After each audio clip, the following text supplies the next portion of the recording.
Okay, so para sa pagtalakay natin ngayon, susuriin natin ang isang medyo komplikado at sabihin na nating mapanganok na pananaw.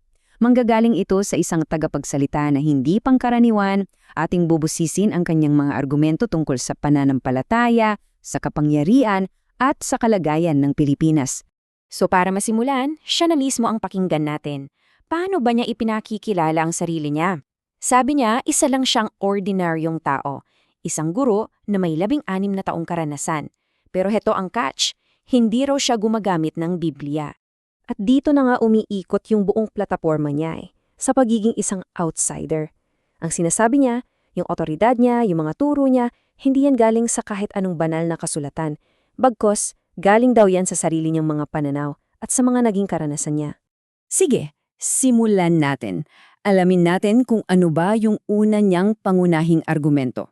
At dito, direkta niyang hinahamon ang mismong pundasyon, ang otoridad at pagiging sagrado ng Biblia.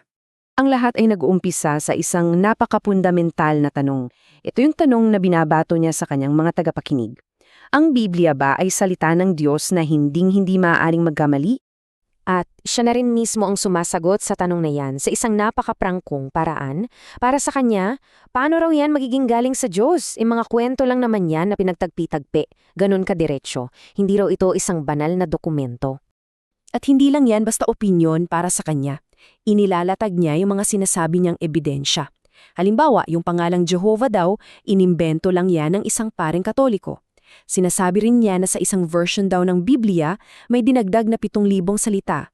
So para sa kanya, ito yung mga patunay na ang aklat ay hindi talaga banal, gawa-gawa lang ng tao.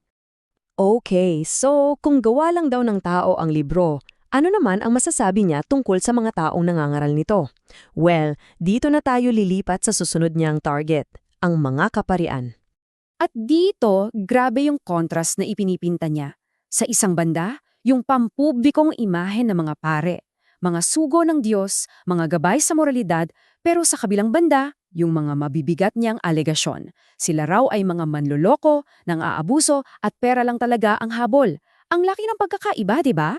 At para mas tumatak yung punto niya, gumagamit siya ng isang napakatalas na tanong. Hinahamon niya yung mga tagapakinig. Sabi niya, di ba tinuro sa inyo na ang pari ay isinugo ng Diyos? Pero inutusan ba siya na maging isang mga abuso? At ito pa, dito na nagiging mas personal yung atake niya. Sinasabi niya na dahil daw sa mga pagbubunyag niya, nahihiya na raw magpakita yung mga pari. Kaya anong ginagawa nila? Gumagamit na lang daw ng AI or artificial intelligence para sa kanilang mga sermon. Parang sinasabi niya, tingnan niyo may epekto yung ginagawa ko. Pero hindi lang sa mga institusyon ng panrelihiyon siya nakatutok. Mula roon, lumalawak pa yung sakop ng kritisismo niya. Pinupunan na niya ngayon ang buong bansang Pilipinas, kasama ang mga pinuno at ang mga mamamayan nito. At mabigat ang mga salita niya. Ang tingin niya sa mga leader ng bansa ay mga demonyo na nagnanakaw daw yumano ng trilyong-trilyon.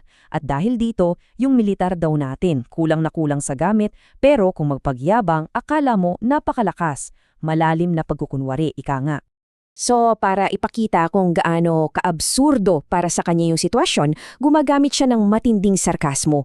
Bilang pangungutya, sabi niya kung makikipaggera ang Pilipinas, sino raw ba dapat ang isabak? Sabi niya, ipadala raw yung mga mangkukulam, yung mga hindi tinatabla ng bala, pati na rin yung mga wakwak. Ito yung paraan niya para sabihing, puro lang kayo yabang.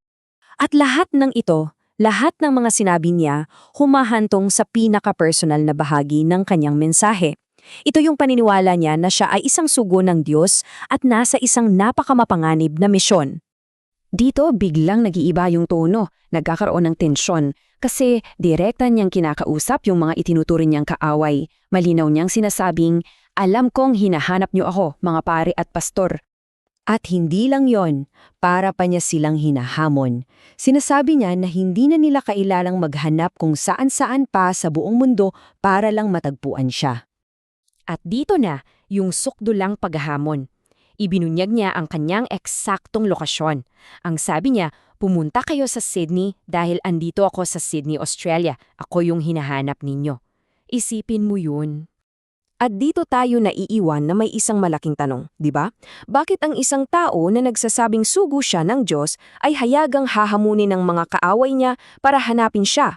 Ito ba'y isang uri ng paninindigan, isang uri ng sakripisyo, o nagpapakita ng isang makapangyarihang papel ng isang, sabihin na nating, modernong propeta? Ano sa tingin nyo?